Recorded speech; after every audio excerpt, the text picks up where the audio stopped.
Everyone, आज मैं बताऊंगी आपको कि 8 नंबर का इंडियन नेशनल मूवमेंट आता है। टीआरई 4 में आएगा। टीआरई 1, टीआरई 2, टीआरई 3 मैंने दिया है और टीआरई 3 में मेरा सिलेक्शन हुआ है। और इंडियन नेशनल मूवमेंट से 8 नंबर के क्वेश्चन आते हैं। अगर आपका 5 से 6 क्वेश्चन सही हो रहा है तो आपका सिलेक्शन होने के चांसेस होंगे, क्योंकि इंडियन नेशनल मूवमेंट ना बीपीएससी जो पूर्वालोकन होता है उससे रिपीटेड क्वेश्चन पूछता है। तो देखिए, पहले स्टार्टिंग कैसे करनी है आपको मैं वो बताऊंगी। देखिए, जब बीएड चल ही रहा था मेरा थोड़ा सा इंटरेस्ट है एनसीईआरटी की तरफ। तो मैं 6, 7, 8, 9, 10 6 से लेके 10 तक की एनसीईआरटी जो होती हैं, हिस्ट्री की, ज्योग्राफी की और साइंस की, ये सब मैं पढ़ती रहती थी।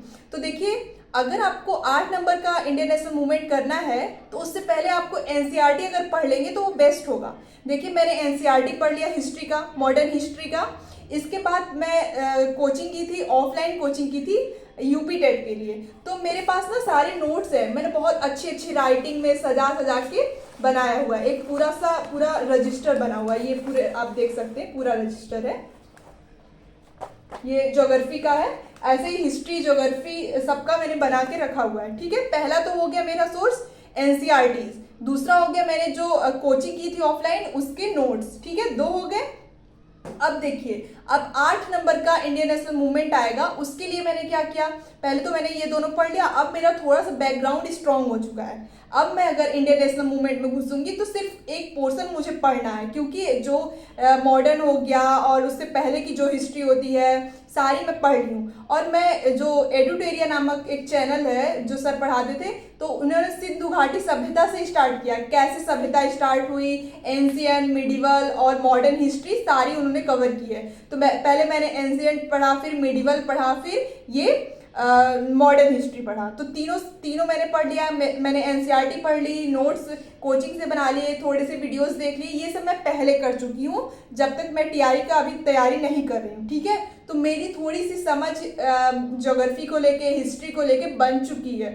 अब इसके बाद आता है 8 नंबर का इंडियन नेशनल मूवमेंट। उसके लिए मैं पूर्वालोकन से प्रैक्टिस सेट करती थी। जितने भी पूर्वालोकन के प्रीलिम्स के आए हुए हैं प्रैक्टिस सेट, मैं वो करती थी। देखिए, इसके फायदे ये हुए कि मेरा जो बैकग्राउंड स्ट्रांग है, तो जो क्वेश्चन आते थे वो मैं समझ जाती थी कि अच्छा ये वाला आंदोलन है, अच्छा ये वाला यहाँ से है, तो वो मुझे क्वेश्चन समझ आते थे। फिर जो भी क्वेश्चन रिपीटेड होते थे, मुझे लगता था कि रिपीटेड है, वो मैं नोट्स कर लेती थी। और मैंने एक ऐसा नोट्स बनाया, आई होप कि दिख रहा होगा, एक रफली नोट्स है, बहुत गंदी सी राइटिंग में। मैं इसको टेलीग्राम चैनल पे शेयर कर दूंगी, आप लोग देखिएगा, बट आप लोग को समझ नहीं आएगा, लेकिन एक आइडिया मिलेगा कि कैसे आपको क्विक रिविजन के लिए एक शॉर्ट नोट्स बनाना है। ये देखिए, आई होप कि दिख रहा हो।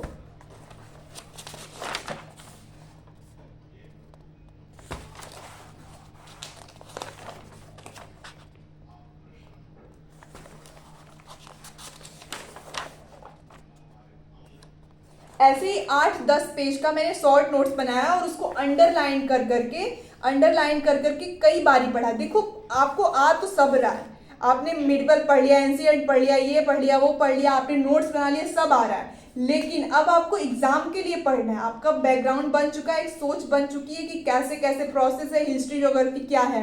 लेकिन अब आपको एग्जाम के लिए पढ़ना है। तो एग्जाम के लिए मैंने ये एक नोट्स बनाया था, और मैंने टीआरई 1, टीआरई 2, टीआरई 3 में मेरा इंडियन नेशनल मूवमेंट में थोड़ी अच्छी पकड़ है, तो उसमें अच्छे नंबर आते थे।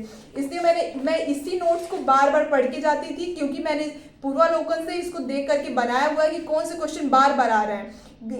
महात्मा गांधी से रिलेटेड जितने भी क्वेश्चन है मैंने लिख लिया, क्योंकि महात्मा गांधी से एक क्वेश्चन फिक्स है, सुभाष चंद्र बोस से एक क्वेश्चन फिक्स है कि उनसे तो आना ही आना है। जनजातीय आंदोलन जितने में, बिरसा मुंडा आंदोलन, ये आंदोलन, वो आंदोलन, 1 से 2 क्वेश्चन फिक्स है। तो जनजातीय आंदोलन से जितने क्वेश्चन आएंगे मैंने लिख लिया, बार बार याद कर लिया किस सन में हुए हैं, इस जनजातीय आंदोलन के कौन मुखिया थे, क्यों हुआ, क्या कारण था, अंग्रेजों ने कैसे स्टार्ट किया और आंदोलन कैसे समाप्त हुआ, उस आंदोलन का मुख्य उद्देश्य क्या था। तो ये सब मेरे दिमाग में रहता था, और यही नोट्स मैं 2 बार, 3 बार, 4 बार, बार बार प्रैक्टिस करती थी अंडरलाइन कर करके। अगर ये थोड़ा अच्छी राइटिंग में रहती तो मैं जरूर भेज देती और आप लोग के लिए ये रामबाण होता, लेकिन थोड़ी अच्छी राइटिंग में नहीं है। फिर भी मैं सेंड करूंगी, आप लोग इसको देख के एक आइडिया लगा सकते हैं कि क्विक नोट्स कैसे बनाना है और कैसे करना है। पहले तो आपको एनसीईआरटी ये वो पढ़ के एक सोच बना लेनी है, लेकिन एग्जाम में क्वेश्चन वहां से नहीं फंसेंगे।